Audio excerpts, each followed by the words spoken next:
I know we've been brought up with films, Western films. This good, decent guy doesn't get justice. He decides to pick up a gun and start seeking justice. There was a film made in New York, famous film called Death Wish. This guy gets mugged by and his family, his wife gets killed or something. He can't get justice. He picks up a gun and he goes around shooting muggers. And the whole cinema cheers him on. So what do you think the Muslims are thinking right now? If there is a bloodbath, there will be Muslims becoming radicals, not because of Islam, but because of what they will see, that there's no justice when it comes to Muslims. There were Rohingya Muslims, Myanmar, who are, God knows, almost 1 million people out, ethnic cleansing. What was the response of the world community? So what do you think will be the response of 1.3 billion Muslims? I picture myself. I'm in Kashmir. I've been locked up for 55 days. I have heard about, and there are rapes, Indian Army going into homes, soldiers. Would I want to live this humiliation? Would I want to live like that? I would pick up a gun.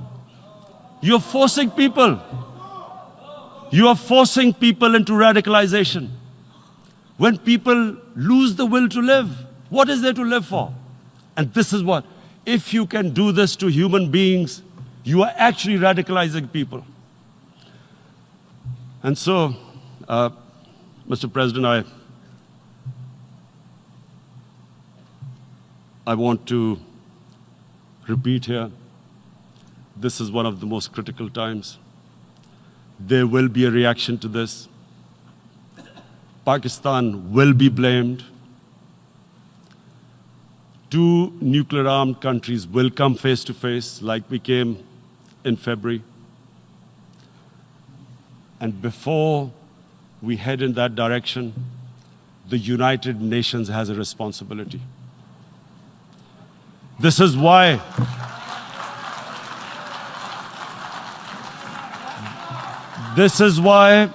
the United Nations came into being in 1945. You were supposed to stop this happening. I feel we are back to 1939, Munich. Czechoslovakia has been taken, annexed.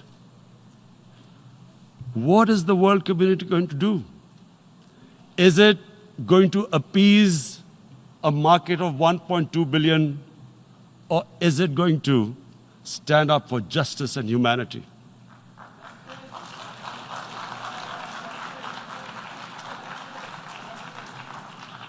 If this goes wrong, you hope for the best, but be prepared for the worst. If a conventional war starts between the 2 countries, Mr. President, if a conventional war starts, and anything could happen, but supposing a country 7 times smaller than its neighbor is faced with the choice, either you surrender or you fight for your freedom till death, what will we do? I ask myself this question. And my belief is, La ilaha illallah, there is no God but one. And we will fight. And when